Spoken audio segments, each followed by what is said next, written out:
sifat ghafarnya Allah, sifat ghafurnya Allah, sifat tawabnya Allah ketika Allah menerima taubat, itu merupakan bagian dari konsekuensi sifat sabarnya Allah. Kalau Allah tidak sabar, Allah tidak akan memiliki sifat ghafur, Allah tidak memiliki sifat ghafar, Allah tidak akan memiliki sifat tawab pada kehidupan manusia. Maka sesungguhnya itulah indahnya ketika kita beribadah kepada Allah. Banyak di antara orang-orang yang baik, mereka mengenal sifat Allah sebagai zat yang Rahman, sebagai zat yang Rahim, sebagai zat yang adil, sebagai zat yang maha memberi rezeki. Tapi sedikit sekali di antara kita yang memahami bahwasanya Allah itu memiliki kesempurnaan sifat sabar pada kehidupan manusia. Allah itu memiliki sifat kesabaran sempurna. Sifat itu sempurna pada namanya, sempurna pada zatnya, sempurna pada perbuatannya, dan sempurna pada setiap ketentuannya. Selamat datang di channel Langkah Iman Istiqomah. Jangan lupa like, komen, dan subscribe. Dan semoga kita semua mendapatkan ilmu yang bermanfaat. Amin. Alhamdulillah, tentunya kita senantiasa bersyukur kepada Allah atas setiap nikmat yang Allah berikan di dalam kehidupan kita. Sesungguhnya syukur itu cara kita mencintai kehidupan kita. Syukur itu menyehatkan hati dan jiwa kita. Karena sesungguhnya syukur itu melapangkan kehidupan kita. Kita tidak akan pernah mendapatkan kebahagiaan, tidak akan pernah mendapatkan ketenangan dan kelapangan sampai kita memberikan syukur kita. Bahwasanya tidak perlu bagi kita merasa ada yang salah dalam setiap pemberian yang Allah berikan kepada kita. Dan tidak perlu bagi kita merasa benci terhadap pemberian yang Allah berikan kepada orang lain dari orang yang kita kenal. Karena memang Allah tidak pernah salah ketika membagi sesuatu pada kehidupan manusia. Ada yang diberikan lebih dan itu adalah ujian. Ada yang diberikan sedikit itu pun adalah ujian. Dan kita tidak ada sikap terbaik menghadapi berbagai macam kenikmatan yang Allah berikan begitu beragam dan berbeda-beda pada kehidupan manusia, diri-diri kita dan di orang sekitar kita, kecuali kita hadapi dengan sikap syukur kita kepada Allah Subhanahu wa Ta'ala. Marilah kita menjadi hamba yang bersyukur, dan menjadi hamba yang bersyukur kepada Allah setidaknya ada 3 perkara yang harus kita berikan. 1, kita yakin bahwasanya pemberian Allah itu adalah pemberian yang terbaik. Dan itu sudah melalui perhitungan yang terbaik dan teristimewa. Tidak ada yang salah dalam setiap pemberian yang Allah berikan kepada kita dan kepada orang di sekitar kita. Yang kedua, jangan terlalu banyak melihat kehidupan orang lain dan jangan terlalu membandingkan kehidupan orang lain. Mari kita kurang-kurangi membaca status WhatsApp dan status kehidupan orang lain. Kita khawatir bahwasanya semakin kita membaca tentang statusnya orang lain, apa yang mereka sedang rasakan, apa yang mereka sedang hadapi, dan apa yang sedang mereka lakukan, itu bisa menjadikan nilai syukur di dalam hati kita itu rontok, menjadikan nilai syukur pada jiwa kita meranggas dan akhirnya berguguran ketika kita terlalu banyak menginput pamanan, terlalu banyak menginput sesuatu yang sebenarnya tidak perlu banyak kita lihat. Ingatlah apa yang pernah dikatakan oleh para ulama. Kalau kamu ingin hatimu lapang, kalau kamu ingin hatimu bersih, kurang-kurangilah di dalam kamu melihat kehidupan orang lain, karena sesungguhnya terkadang setan menjadi penumpang gelap terhadap apa yang kamu lihat dan apa yang kamu akses dari kehidupan orang lain. Yang ketiga, supaya mendidik hati kita senantiasa bersyukur kepada Allah Subhanahu wa Ta'ala, yaitu adalah dengan kita melihat betapa banyaknya orang yang belum mendapatkan keberuntungan sebagaimana yang telah kita dapatkan. Bisa jadi apa yang kita dapatkan merupakan impian bagi orang ketika melihat kita dari kejauhan. Bisa jadi apa yang sedang kita sesali, apa yang sedang kita keluhkan, itu menjadi impian panjang orang-orang yang melihat kita dari kejauhan. Inilah 3 perkara supaya memudahkan kita menjadi hamba yang senantiasa bersyukur kepada Allah. Karena kunci kehidupan bukan terletak pada kekayaan, bukan terletak kepada berapa gajimu, tetapi nilai kebahagiaan di dalam kehidupan terletak bagaimana kita mengolah setiap apapun yang kita peroleh menjadi bagian alasan untuk senantiasa bersyukur kepada Allah. Karena orang beriman, mereka yang tidak pernah kehabisan alasan untuk bersyukur kepada Allah. 1, yakin rezeki Allah itu tidak pernah salah hitung.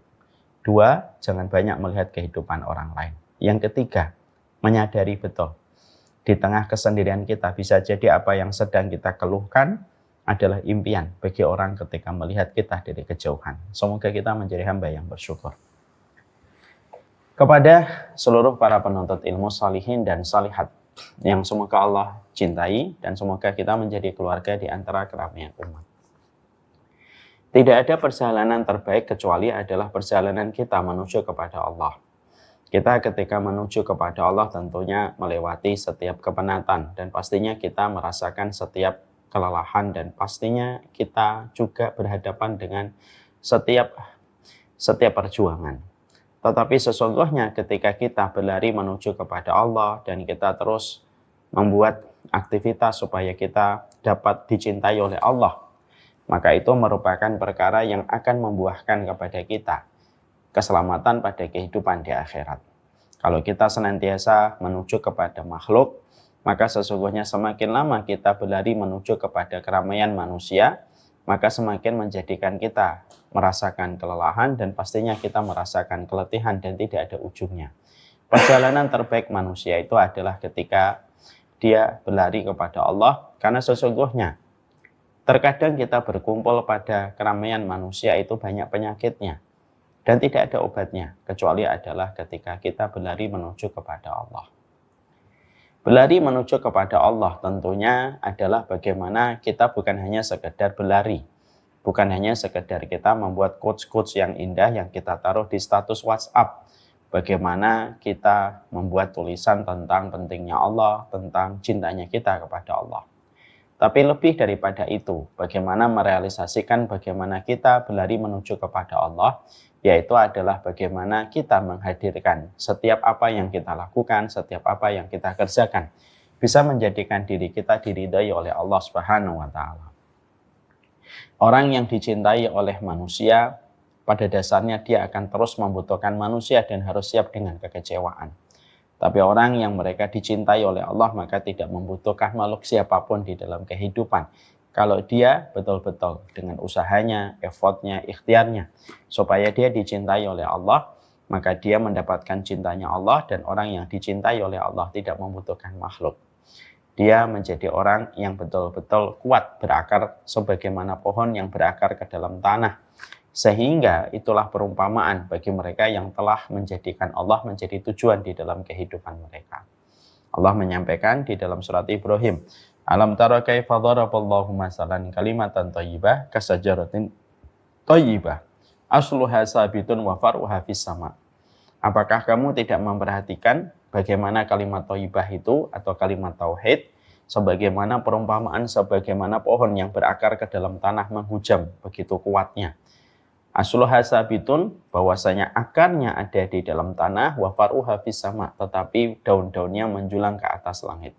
Itulah perumpamaan yang Allah berikan, bahwasanya siapapun mereka yang telah menetapkan Allah menjadi tujuan besar di dalam hidup mereka, maka sesungguhnya mereka sebagaimana pohon yang berakar kuat. Terjangan banjir, angin, topan, tornado tidak akan pernah menjadikan dia tercerabut dari akarnya. Ketika mereka diumpamakan sebagaimana gambaran orang yang selalu menuju kepada Allah.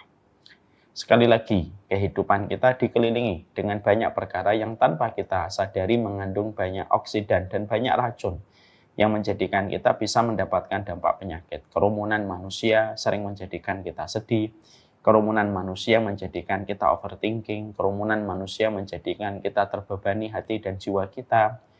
Kerumunan manusia menjadikan kita sering akhirnya tidak produktif dan banyak negatif yang lainnya yang kita peroleh. Dan tidak ada obatnya kecuali satu. Allah itu adalah obat dari semua penyakit yang kita dapatkan pada kerumunan manusia. Inilah yang menjadikan kita membahas. Kita membahas 40 karakteristik mereka yang dicintai oleh Allah Subhanahu wa Ta'ala. Ini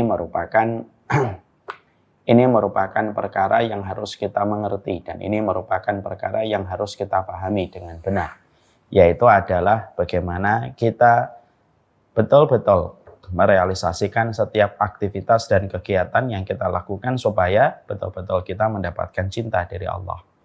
Dan hari ini kita akan menuju kepada poin yang ke-22. Kita sudah beranjak pada separuhnya kitab kita atau separuhnya kajian kita. Yaitu dari 40 kita sudah membahas 22. Sekarang kita akan membahas apa perkara yang menjadikan kita dapat dicintai oleh Allah Subhanahu wa Ta'ala. Inilah yang akan menjadi pembahasan kita.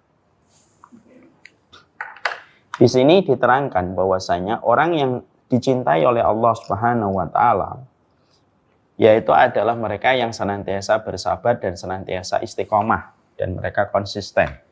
Ini merupakan ciri khasnya orang dan karakteristik mereka yang dicintai oleh Allah. Sekarang kita bahas di dalam muqaddimah karena di sini ada dua sifat yang disebutkan bahwasanya orang yang dicintai oleh Allah adalah mereka yang sabar dan mereka yang konsisten atau lebih seringnya kita sebut dengan kata istiqomah. Sekarang mari kita bahas bagaimana dua sifat ini merupakan sebuah karakteristik mulia dan karakteristik yang dicintai oleh Allah dalam kehidupan kita. Sekarang mari kita bahas.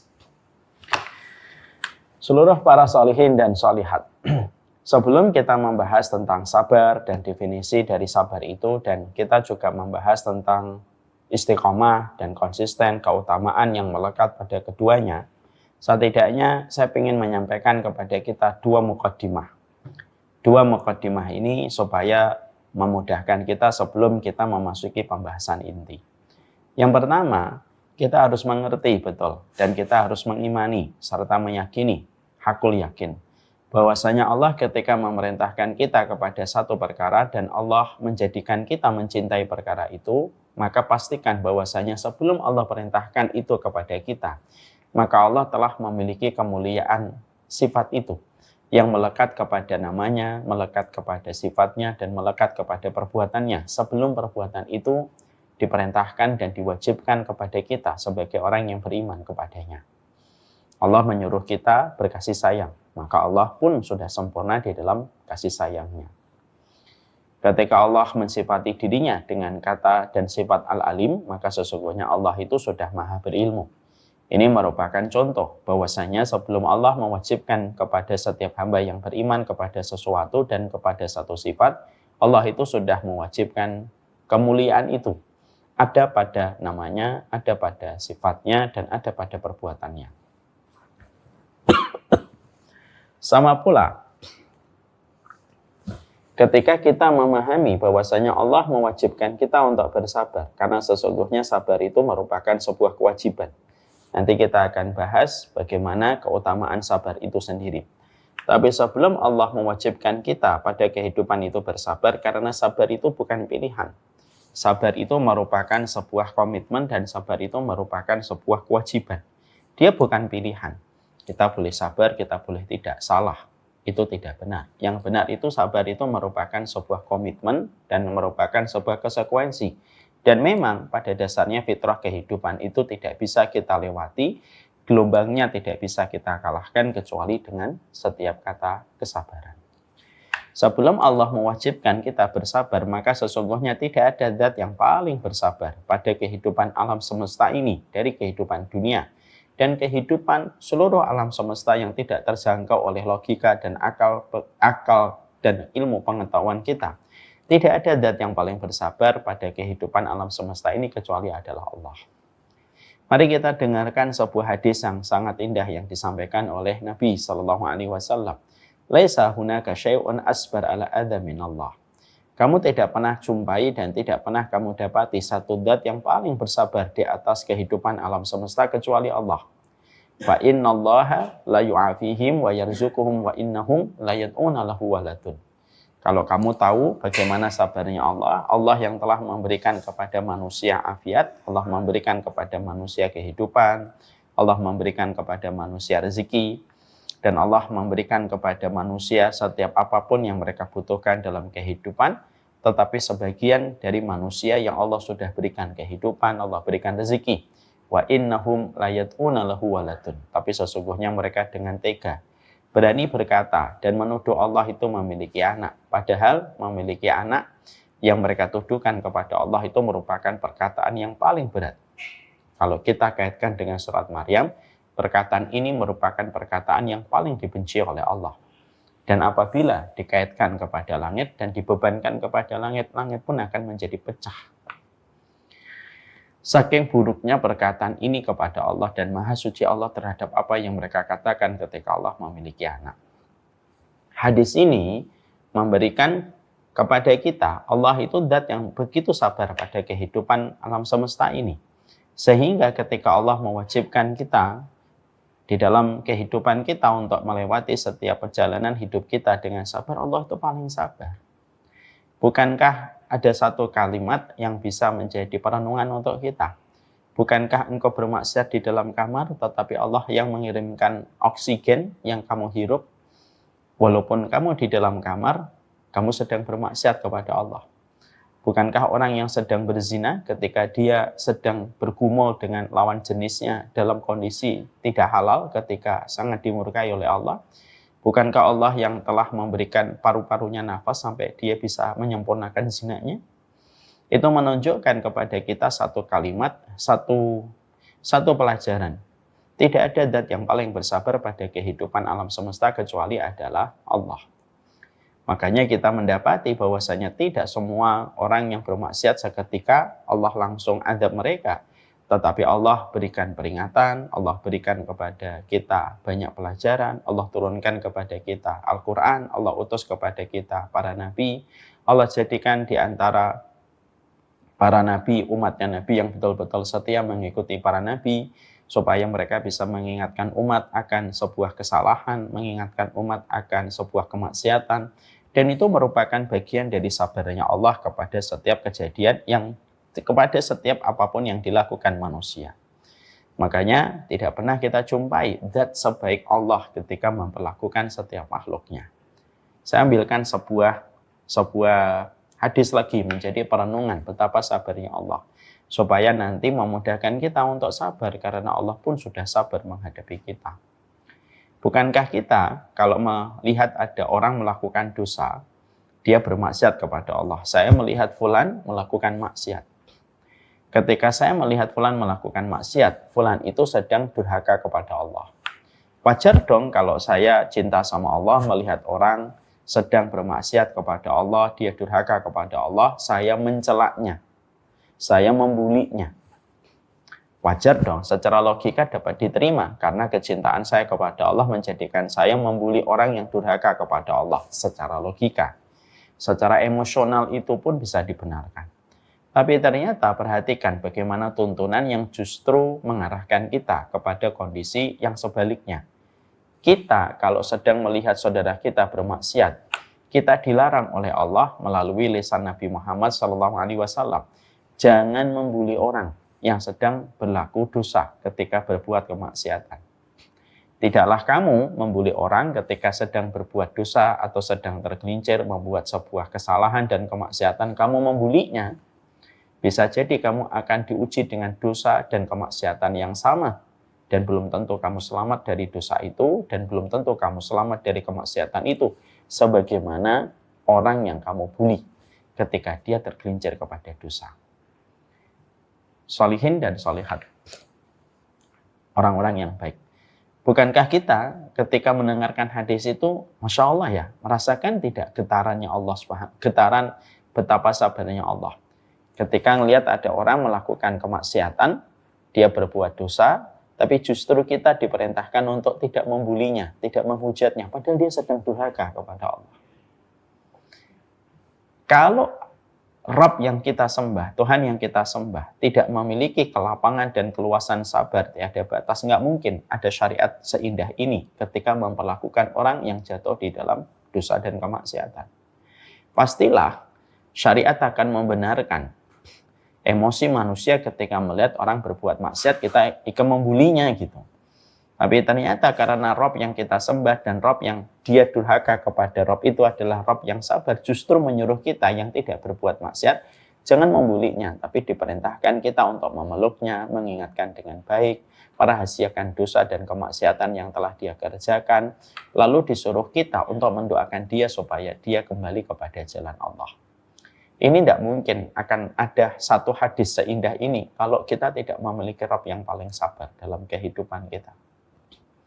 Makanya saya mengingatkan tentang hadis ini secara umum. Hati-hati. Hari ini kita berada pada satu masa ketika kita begitu mudah mengakses setiap informasi. Lalu kita sering sekali mendapati ada orang tergelincir pada kesalahan, terblow up dan terpublish secara umum dan akhirnya diketahui oleh banyak manusia. Itu sebenarnya ujian berat untuk kita. Kalau, wahai orang-orang yang baik, kalau kita sering mendapatkan kabar tergelincirnya fulan terhadap satu kemaksiatan, itu ujian berat untuk kita. Hati-hati.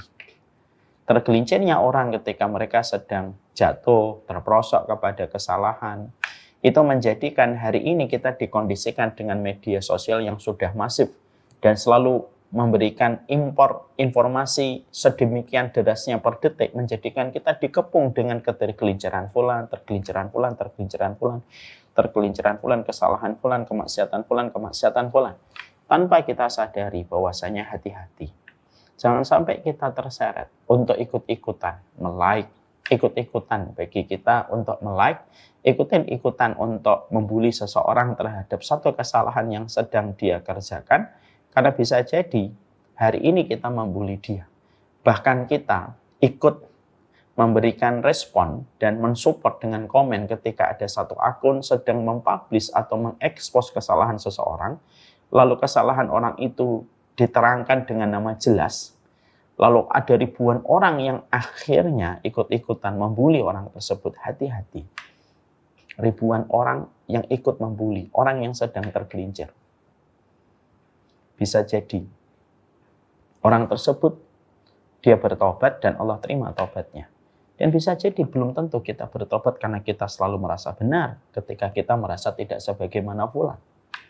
Lalu kita akan diuji dengan dosa yang sama dan bisa jadi kita belum tentu berhasil dengan ujian itu. Sebagaimana ketika kita pernah membuli orang. Itulah yang harus selalu kita pikirkan. Makanya penting, lebih baik tidak usah tahu. Lebih baik tidak usah mengerti. Dan kalau kita mendapati satu informasi di media sosial tentang ketergelinciran fulan gitu ya, tentang kesalahan fulan, sudah tinggalkan langsung.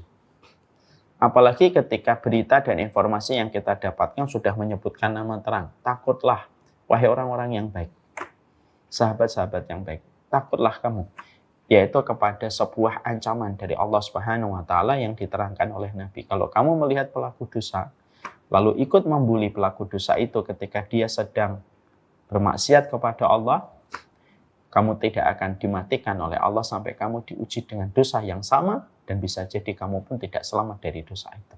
Hati-hati. Sudah terlalu banyak orang yang sudah merasakan pahitnya dia diuji dengan dosa, pada dosa ketika dia pernah membuli seseorang. Ini saya mengingatkan diri saya, mengingatkan kita semuanya, sahabat-sahabat yang baik. Inilah yang menjadikan kita akhirnya memahami kembali kepada hadis tadi. Ini menunjukkan kepada kita bahwasanya Allah senantiasa bersabar. Kesabaran yang Allah miliki yang menjadikan Allah memiliki sifat Ghaffar, Allah memiliki sifat Ghafur. Apa bedanya sifat Ghaffara dan Allah memiliki sifat Ghafur? Sifat Ghaffar itu adalah seberapapun kita sering melakukan kemaksiatan, seberapapun sering kita melakukan kemaksiatan, maka sesungguhnya Allah lebih banyak ampunannya daripada orang yang terus mengulang-ulang kemaksiatan. Itu sifat Ghaffarnya Allah. Sifat Ghafurnya Allah, seberapa kesalahan, sebesar apapun kesalahan kamu, maka sesungguhnya ampunan Allah lebih besar daripada kesalahan dan dosa yang kamu kerjakan. Itu sifat Ghafurnya Allah. Sifat Ghafarnya Allah, sifat Ghafurnya Allah, sifat Tawwabnya Allah ketika Allah menerima taubat, itu merupakan bagian dari konsekuensi sifat sabarnya Allah. Kalau Allah tidak sabar, Allah tidak akan memiliki sifat Ghafur, Allah tidak memiliki sifat Ghaffar, Allah tidak akan memiliki sifat Tawwab pada kehidupan manusia. Maka sesungguhnya itulah indahnya ketika kita beribadah kepada Allah. Banyak di antara orang-orang yang baik, mereka mengenal sifat Allah sebagai zat yang Rahman, sebagai zat yang Rahim, sebagai zat yang adil, sebagai zat yang maha memberi rezeki. Tapi sedikit sekali di antara kita yang memahami bahwasanya Allah itu memiliki kesempurnaan sifat sabar pada kehidupan manusia. Allah itu memiliki sifat kesabaran sempurna.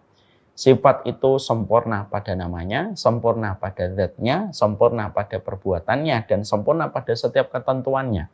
Makanya Allah senantiasa memberikan kepada kita konsekuensi dari sifat sabarnya Allah selalu memberikan kesempatan kepada manusia untuk bertobat. Kalaupun dia mengulangi kembali, Allah sabar menunggu dia bertobat. Kalau dia akhirnya bertobat, berbuat salah kembali, Allah pun bersabar menunggu dia untuk bertobat kembali. Dan itu tidak lepas dari sempurnanya sifat sabarnya Allah. Makanya kita mendapati ada sebuah hadis dalam riwayat Muslim yang menjadi perenungan kita. Tapi mohon maaf, jangan sampai kita menggunakan hadis ini untuk menjadi pembenar kita melakukan kemaksiatan. Hati-hati ya. Sekarang kita ini harus hati-hati terhadap satu materi yang membuat kita terlalu berharap, tetapi kita lupa dengan adabnya Allah, dan kita menjadikan diri kita terlalu mengharap, tetapi kita senantiasa ketakutan kepada adab, tetapi kita lupa kepada rahmatnya Allah. Artinya hadis ini kita harus mengerti dengan proporsional. Ada satu hadis yang menggambarkan betapa besarnya Allah itu selalu menunggu orang yang bermaksiat. Dalam hadis riwayat Muslim. Dalam satu riwayat Muslim diterangkan, ada seorang hamba, dia bermaksiat dan berbuat dosa. Lalu hamba itu bertaubat dan dia kembali kepada Allah. Seketika Allah berfirman di atas arsy-Nya, hambaku ini bermaksiat, lalu dia bertobat karena dia mengimani aku adalah Zat yang senantiasa memberikan tobat kepada hamba yang menyesali perbuatan dosanya, maka aku ampuni dosanya. Lalu hamba itu berdosa kembali, bertobat kembali. Allah berfirman kembali di atas arsy-Nya, hambaku ini berdosa bertobat kembali karena dia mengimani aku adalah Zat yang memberi tobat, aku berikan tobat kembali. Lalu dia berbuat dosa kembali, bertobat kembali. Lalu Allah berfirman kembali di atas arsy-Nya, hambaku ini adalah makhluk yang dia berdosa bertobat karena dia mengimani aku adalah Zat yang memberikan kepadanya tobat, aku berikan kepadanya ampunan. Lalu berdosa kembali. Lalu Allah berfirman, ketika hamba ini lalu bertobat kembali yang keempat kalinya, maka Allah berfirman, "I'malu ma syi'tum, fa inni qad ghafartu lakum." Allah berfirman, berbuatlah apa saja, selama kamu bertobat, aku akan tetap terima tobatmu. Maaf ya, sekali lagi saya ingatkan, jangan sampai kita menggunakan hadis ini pembenar kita untuk terus menggampangkan dosa. Tapi kalau hadis ini kita renungkan, ini tidak akan mungkin kita miliki sifat sebaik ini ketika menunggu orang bertobat dari dosa dan kemaksiatan. Pada Allah yang memberikan kepadanya rezeki, Allah yang memberikan kepadanya kenikmatan hidup, Allah yang memberikan kepadanya hidup. Tapi dia bermaksiat, berdosa lagi, bermaksiat, bertobat. Sampai Allah bisa mengatakan, "I'malu ma syi'tum." Berbuat apa saja, silahkan. Selama kamu bertobat, maka aku tetap akan menerima tobatmu. Seakan-akan hadis ini kalau kita bahasakan dengan bahasa yang indah adalah, kalau ada manusia memiliki 100 dosa, maka Allah memiliki 101 ampunan. Kalau manusia memiliki 100.000 kemaksiatan, maka Allah memiliki 100.001 ampunan. Kalau manusia memiliki 1 miliar dosa, maka Allah memiliki 1 miliar 1 ampunan. Dan itu menunjukkan ampunan Allah yang sedemikian besarnya, lebih besar daripada dosanya manusia. Dan lebih sering ampunan Allah dibandingkan kemaksiatan yang sering diulang, itu menjadikan kita sekali lagi paham, itu betul-betul tidak akan lahir. Sifat semulia itu yang melekat pada namanya, pada sifatnya, kecuali hanya kepada Allah, Zat yang telah menetapkan kesabaran kepada dirinya sebelum Allah mewajibkan kepada kita untuk senantiasa bersabar. Ya. Makanya itulah yang menjadikan kita harus mengerti. Jadi jangan sampai nanti ada orang yang mereka memiliki prasangka buruk, suudzon sama Allah. Allah suruh aku sabar. Allah aja nggak sabar, loh Allah sabar sama kamu. Allah sabar sama kamu. Bahkan kamu dipenuhi kebutuhannya walaupun kita tidak minta. Orang-orang yang baik, kita sadar nggak? Kita ini mendapatkan apa yang kita dapatkan dalam kehidupan kita walaupun kita tidak minta. Semua yang kita dapatkan dalam kehidupan itu tidak semuanya menunggu kita meminta. Banyak sekali kebutuhan-kebutuhan kita tiap menitnya yang kita peroleh tanpa kita minta. Karena kalau kita mendapatkan kebaikan, harus meminta dulu sama Allah.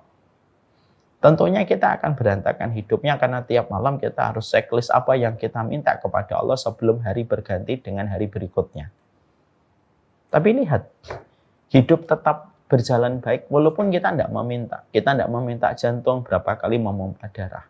Kita tidak pernah meminta ginjal bagaimana dia menyaring apa yang ada di dalam darah. Kita tidak meminta pankreas, tidak meminta kepada usus besar, tidak pernah meminta kepada paru-paru bagaimana cara kerja mereka. Dan kita tidak pernah meminta udara bagaimana dia harus mendatangi kita, matahari harus menghangatkan kita. Kita tidak pernah minta. Tapi saking baiknya Allah kepada kita, walaupun kita tidak meminta, Allah pun memberikan kepada kita. Walaupun terkadang kita pun masih menggunakan itu untuk bermaksiat kepada Allah. Na'udzubillah min dzalik. Itu menjelaskan kepada kita, Allah itu zat yang maha baik. Makanya Allah itu apa? Allah itu sempurna dan mulia. Namanya sempurna, sifatnya sempurna, perbuatannya sempurna, ketetapannya pun sempurna. Dan salah satu di antara sifat yang Allah miliki, yaitu adalah Allah itu zat yang sangat penyabar. Tidak ada zat yang paling penyabar kecuali adalah Allah.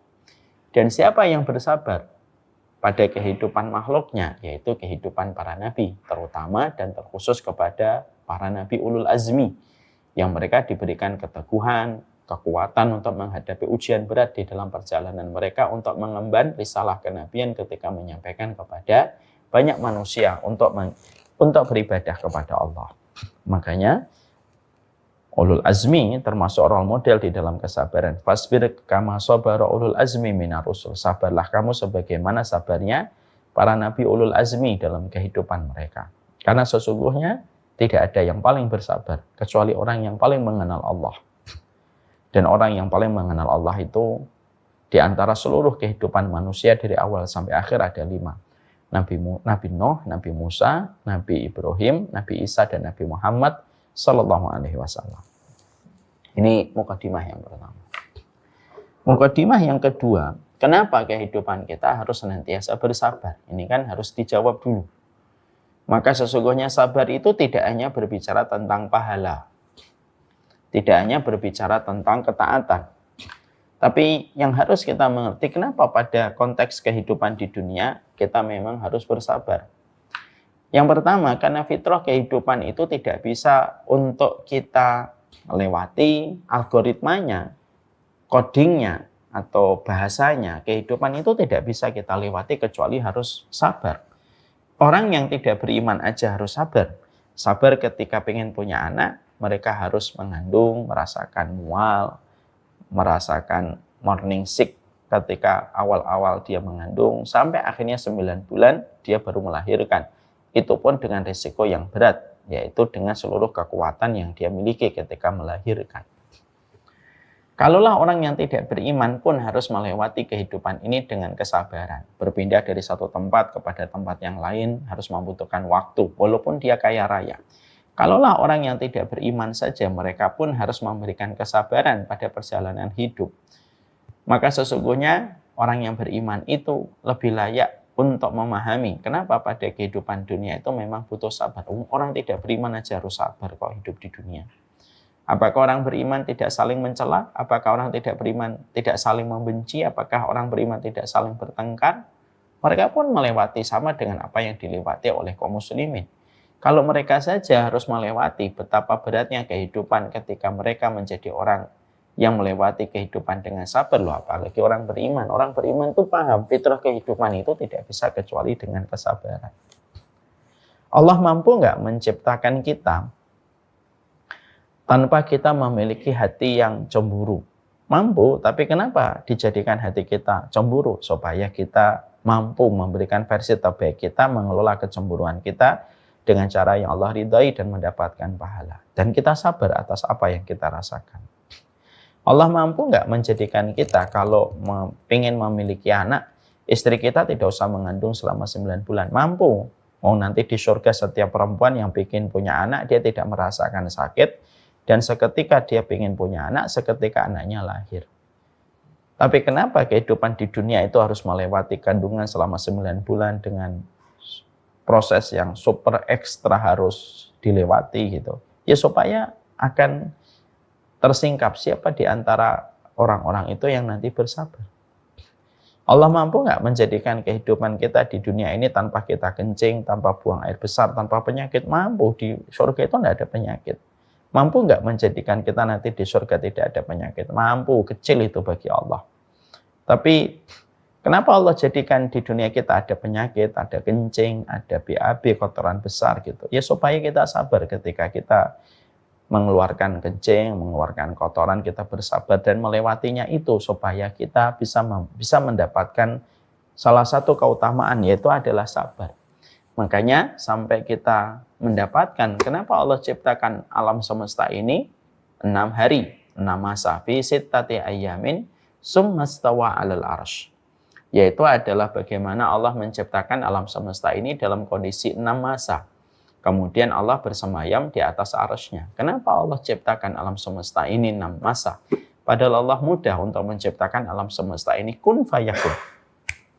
Jadi maka terjadilah. Tapi kenapa Allah jadikan ini Allah jadikan alam semesta ini 6 masa? Karena sesungguhnya, kata Imam Ibnu Katsir, Allah menciptakan alam semesta 6 masa. Karena Allah ingin memberikan pelajaran dan memberikan sebuah pesan kepada setiap hamba yang beriman. Bahwasanya Allah ingin mengajarkan kesabaran sebagaimana Allah menciptakan alam semesta 6 masa, walaupun Allah mampu menciptakan alam semesta kun fayakun, maka jadi dan terjadilah. Inilah yang menjadikan kita paham. Yang pertama, kenapa ada kesabaran pada kehidupan kita?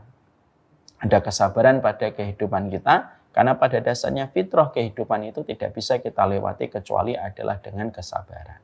Menanam benih harus sabar nunggu 4 bulan sampai kita mendapatkan hasilnya ketika kita petik pada musim panen. Itu pun kalau kita berhasil musim panen.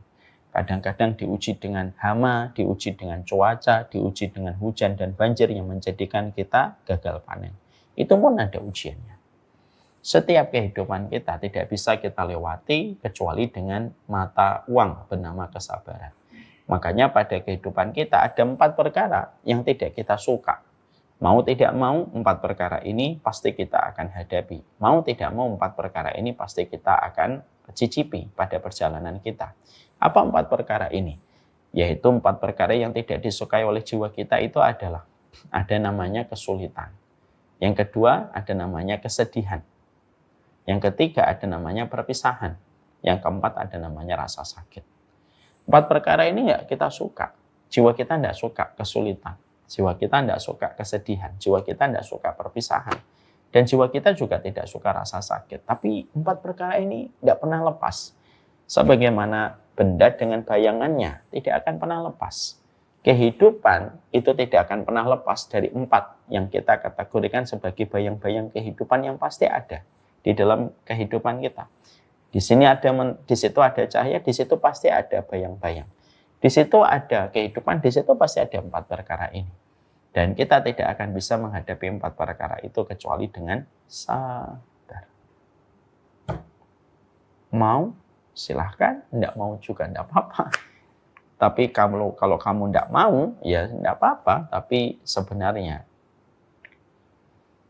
kita tidak akan bisa Tapi kita tidak akan bisa mengaruhi kehidupan ini kecuali dengan kesabaran. Yang kedua, kenapa ada kesabaran di dalam kehidupan kita? Karena sesungguhnya kita mengenal bahwasanya dengan kesabaran itulah kita akan mendapatkan kenikmatan pada kehidupan kita berikutnya.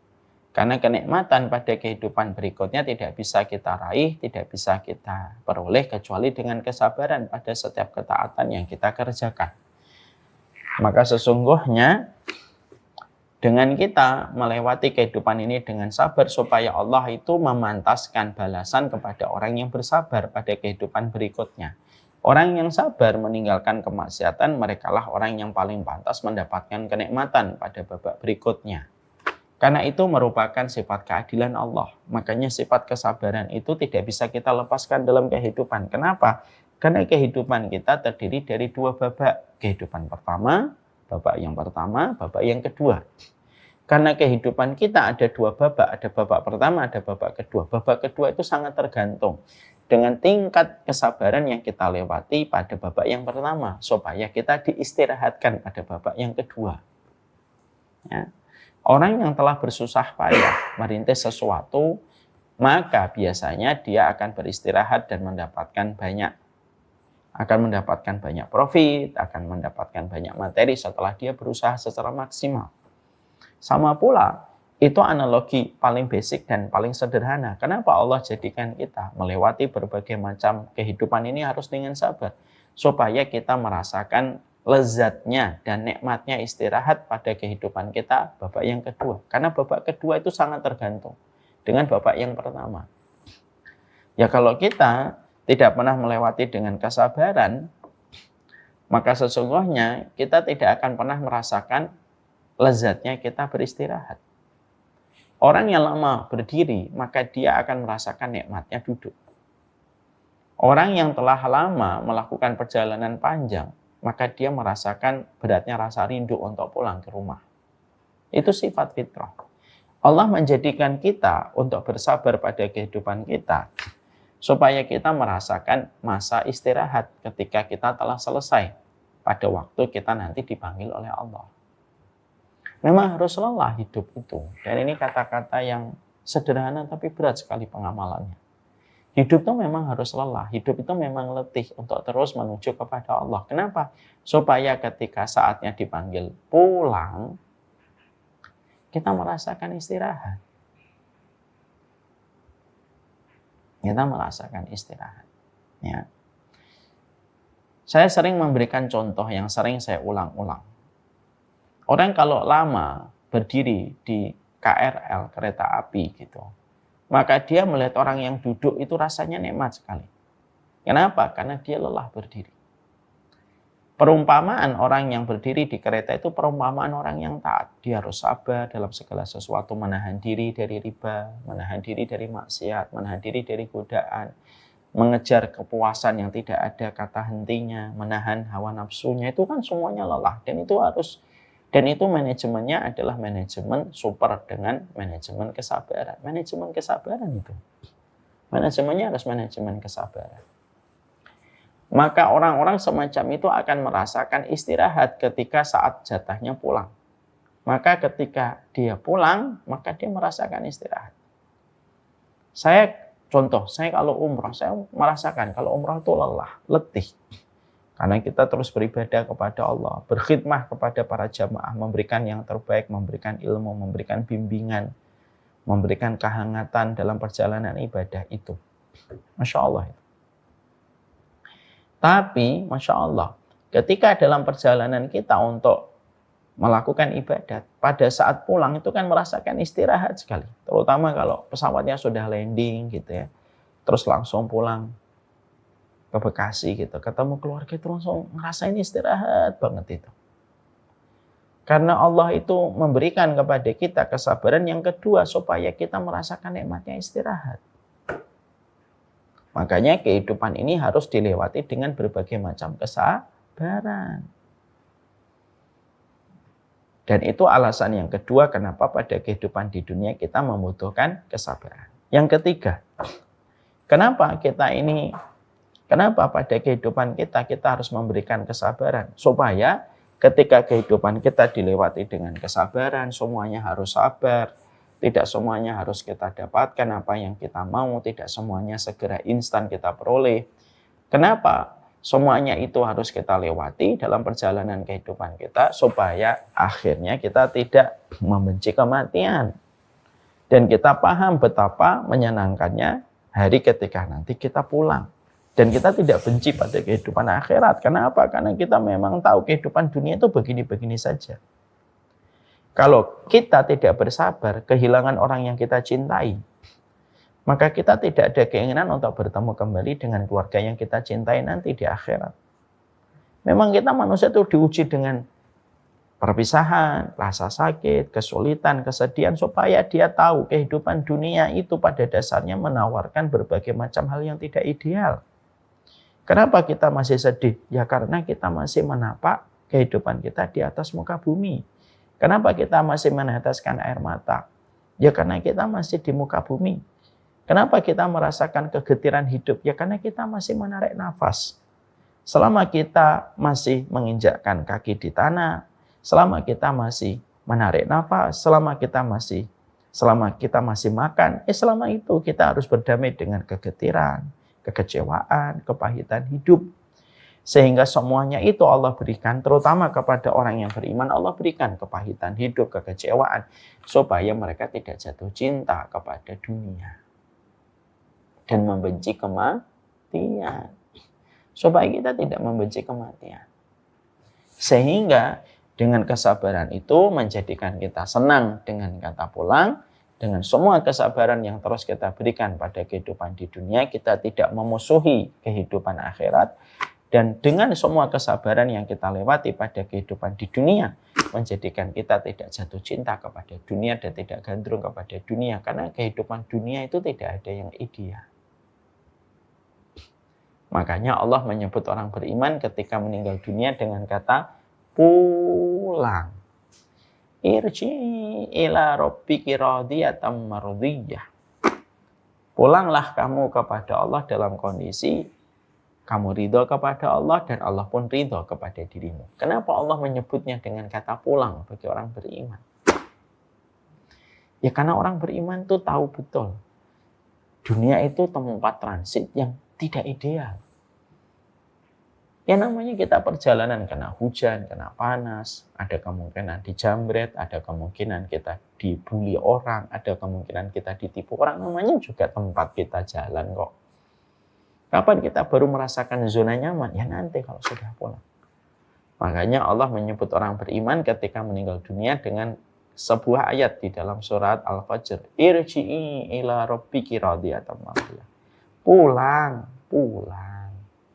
Kalimatnya itu indah. Pulang. Makanya harus sabar. Supaya kita tidak jatuh cinta kepada dunia. Jatuh cinta sama dunia itu membahayakan. Kenapa jatuh cinta kepada dunia itu sangat membahayakan? Karena jatuh cinta kepada dunia itu menjadikan kita gelap mata hati, gelap jiwa di dalam perjalanan kita. Itulah 3 alasan. Kita baru membahas mukadimah 2. 1 adalah bagaimana kita memahami Allah itu zat yang paling sabar. Yang kedua, kenapa kita harus bersabar di dalam perjalanan hidup kita. Wassalamualaikum warahmatullahi wabarakatuh.